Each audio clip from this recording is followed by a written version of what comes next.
Now the recording has started. So what we'll do is, see, there are two kinds of questions that can be asked here. One obviously are the clarificatory questions, okay, clarifications about the videos, and the second are like higher order questions, going forward kind of questions. So we'll take the clarificatory questions first, and then we'll take the higher order questions. Okay. So anything?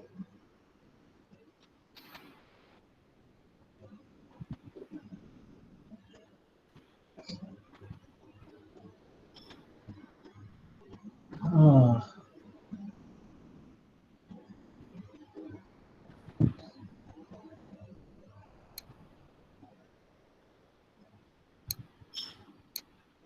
Okay. I have a huge list over here. I don't know what to pick. So maybe you guys start asking afresh and then I'll do something. All right. So. Okay. Okay. So hold on. I'll just see what I have written. Yeah. So this is a clarificatory question, but it's also a more general question on animal behavior.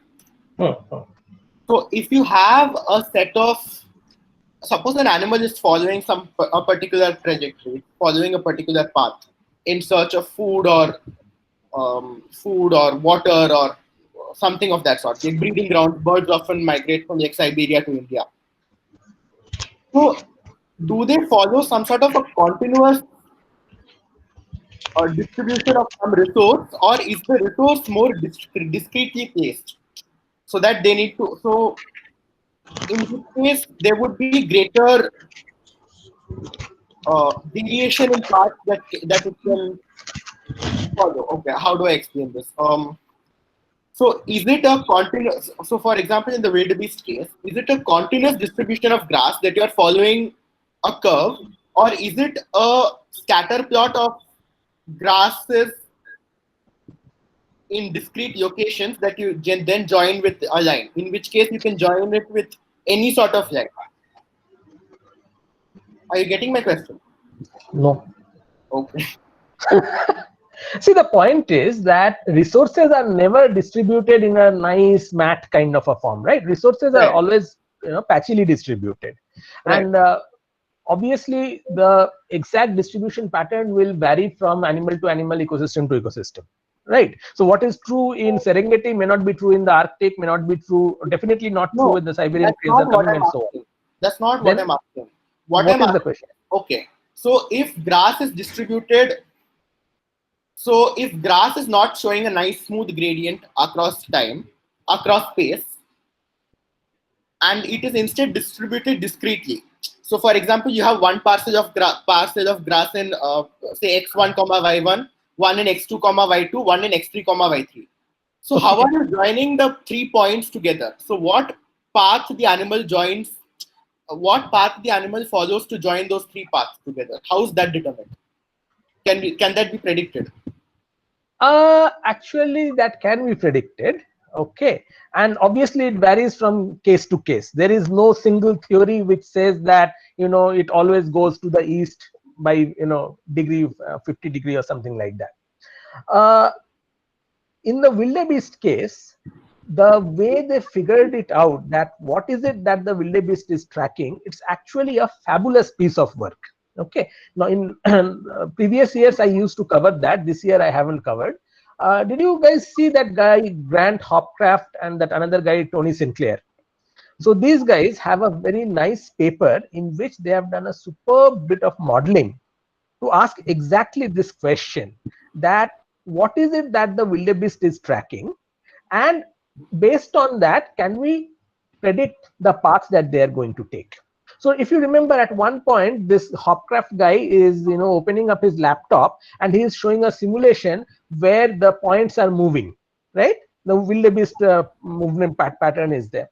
So that model is coming from a 2009 American naturalist paper, and that paper probably contains one particular instantiation of the answer you are looking for, how to go about doing it. Okay, quick answer, the way these guys have done is they have essentially made a large number of models, each model containing some factors in some combinations. So is rainfall a good predictor? Is grass quality a good predictor? Is nitrogen quantity a good predictor? Is phosphorus quantity a good predictor? Is rain plus nitrogen a good predictor? Is rain plus nitrogen plus phosphorus a good predictor? Okay, so they make a huge number of such models, and then essentially they try to ask which is the model which is doing the best job in terms of fitting the observed data. Observed pattern of migration is explained best by which model, and that model that does it, the simulation for that is what Hopcraft was showing in that particular video.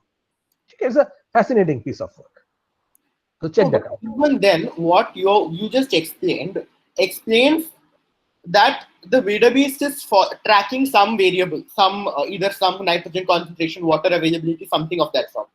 But Yes. I am asking, like, on a smaller scale, if you, like, in a large room, for example, you place food at various points, various coordinates, and then you set a cat free or some mammal free. Right. And can you predict what order that animal will follow to eat all the parcels of food? Well, I mean, Has that been studied? that has been studied a lot, and it typically depends on what distance we are talking about, what is the primary sensory system that the animal uses to get to that food, and so on. There is no one answer which says, as I said, it will always go to the left one first. You don't have that kind of an answer. But people have asked these kind of questions again and again. What are the factors that are determining what trajectory they are taking? Okay. Anything else?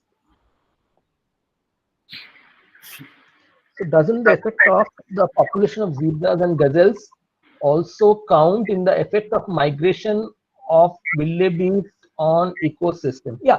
So essentially, the gazelles and the zebras are also important, but it's just that the wildebeest are about 10 to 12 times more abundant than the zebras and the gazelles. Okay. So their numbers are way larger, one order of magnitude larger than those other guys. So what they are doing are also important, but what the wildebeest is doing is perhaps more important. How do the calves know that they have to go with their mothers?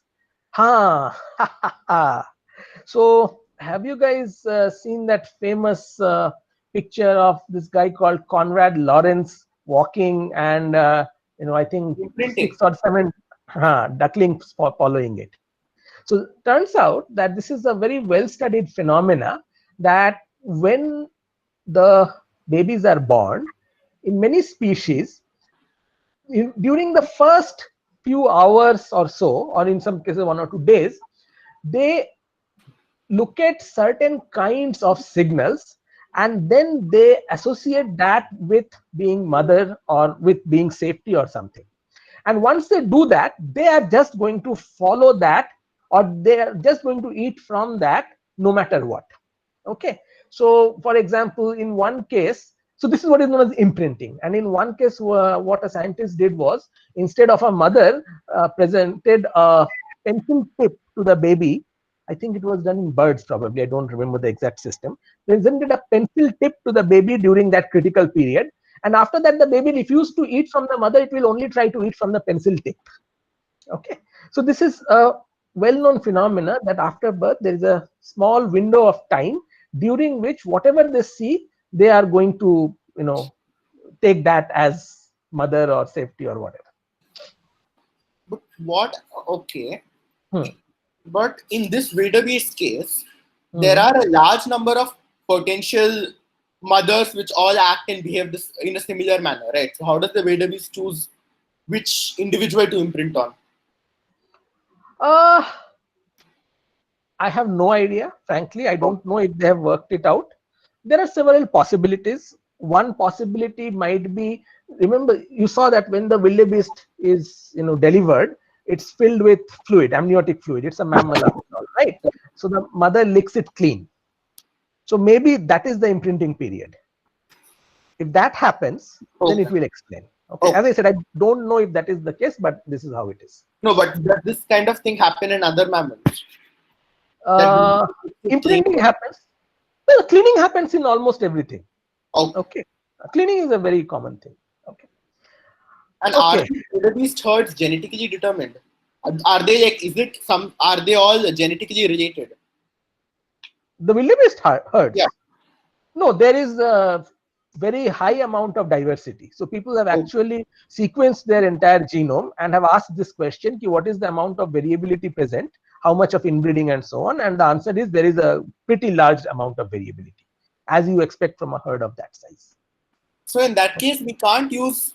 So Vikram, बाकियों को बोलने दे यार. थोड़ा चुप हो जा. हाँ.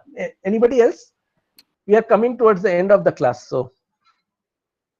Sir, how much? हाँ, बोलो. Sir, is there like is there a decent amount of site fidelity among wildebeest migratory pathways from year to year? So, for example, one year they might stop at some site and they continue to come back to that site every year. And like, is this true for like, the endpoints also? For example, like, will they always end up in the same, roughly the same final place every year? See, it's a circle. It's a circle, okay? And it's not that. So I think what you are thinking are in terms of turtles and salmons, which end up coming to the same beach or end up coming to the same stream, you know, in many cases. To the best of my knowledge, it is not that specific. They come in the roughly the same area, but I don't think it is absolutely the same. No, I know of site fidelity. For example, in like large scale bird migrations. I also know site fidelity, and I'm trying to tell you that to the best of my knowledge, there is no site fidelity here. Okay. Huh. So there is, it's very driven by like what's locally a good site to stop every year. Read the Holdo paper. I'm going to give you guys after the next class, or maybe on Friday. See how it is driven. Okay, it's basically tracking the rains and it's tracking the grass. So remember, I think they talked about it. The rainfall, you know, it varies quite a bit. So they are actually tracking the rain at a scale of about 80 to 100 kilometers. That is what determines the trajectory. I'd like to add just one thing. Akash has asked if they have leaders or not. No. Okay, I think if you remember the first video, they explicitly say that nobody knows what triggers the migration. One or two guys just sniff the air and they start walking, and then everybody starts walking with them. And these people who start walking, they are not leaders. I mean, their identity is not conserved. Okay, so it's a very like hypothetical lemming thing. Sorry? It's like the fake Disney lemming falling off cliffs kind of thing. Okay, I don't know in that thing if they talked about a leader or not. But yeah, essentially, to the best of whatever people have understood, there isn't a concept of a leader in the herd. Okay, people. So I think we have come to the end of the class. I'll just take 2-3 more minutes.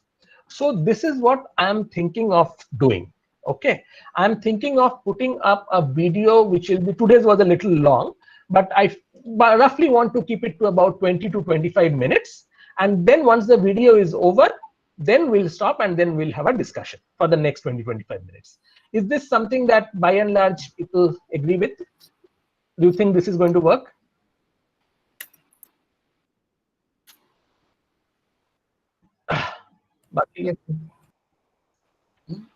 Yeah, see, the point is the discussion will be determined by the length of the video. If the video becomes a bit long, the discussion will be short, and vice versa.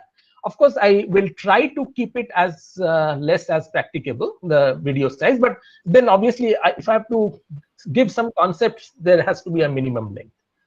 Okay? No, I'll not post the video earlier, because if I post the video earlier, then lots of people will not turn up for the discussion.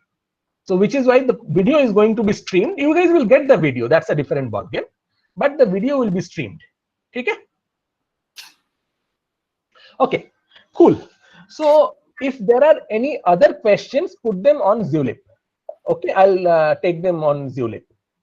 And tomorrow we are going to come back to this. I will not. If there are lags in the online session, then you guys live with the lag. Okay. So experiment once with what? Sending the video early? Or no, I won't. because I know what will happen in the short run and I'll know what will happen in the long run. Yeah, the video will come straight away. Okay, the video will come within like 10-15 minutes of me giving this thing. I'm going to give the video in 3 sizes. It's the same video. I'm going to give it in 240p, 480p, and 720p. Okay, the one that you guys saw right now is the 480p one. If you are happy with that quality, download that one. But if you really want to see the videos in their full glory, the outside videos, I'll suggest, if you don't have a data problem, download the 720p one. You will really enjoy the videos in that one. Okay, and yeah, anything else? Anybody? And people, in the Zulip thing, I think there are some people who are participating, but a large number of people are not participating. Part of the reason is that, if not everybody is added to all the streams. So what is happening is, when I started the thing, whoever had joined Zulip by that time, I added them to all the streams. But people who joined afterwards, I don't have a way of knowing who is joining when, and therefore I can't add you guys to the streams. So you guys will have to add yourselves to the streams by yourself. By default, all the streams are public on Zulip, but I can see that there are some 80 people in some, 117 people in some, and so on and so forth, whereas 170 plus people have joined. So everybody, please add yourselves to all the streams, otherwise you are going to miss out on a lot of stuff. Okay, and yeah, whatever questions still remain in your mind, put it up on Zulip in the one which is dedicated to the class, and then we'll discuss it over there. So in the Zulip thing, if you look at it, just one sec, there is a separate stream which is called something like EcoEvo class or something. Just one sec.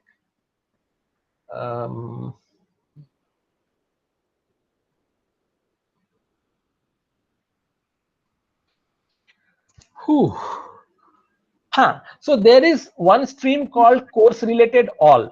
Okay, so whatever questions you guys have in the context of the discussion, put it in that course related all stream.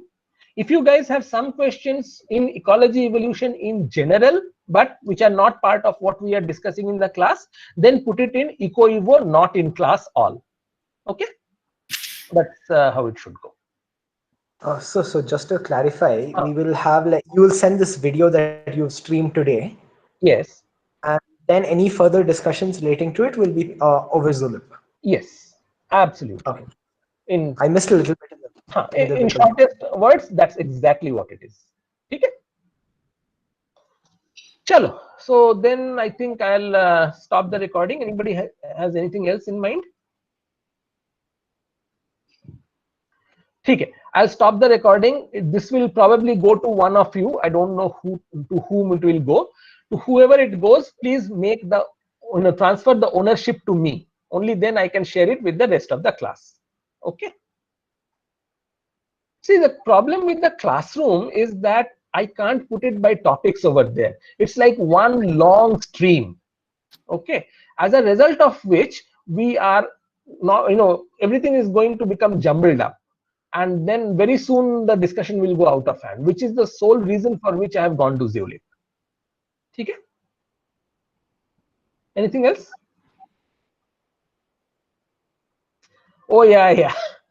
It has a limit. I figured out today that Zulip doesn't allow you to paste beyond a certain thing. You can paste it in 2 consecutive posts. That's what I did today. See? Okay. Anything else, people? If not, then we'll stop the whole thing. Chalo, take care. See you guys tomorrow. Sir, I think I have one more thing. हाँ बोलो, जल्दी बोलो. हाँ. Or I'll put it on Zulip. Never mind. Put it on Zulip because the class is going over time.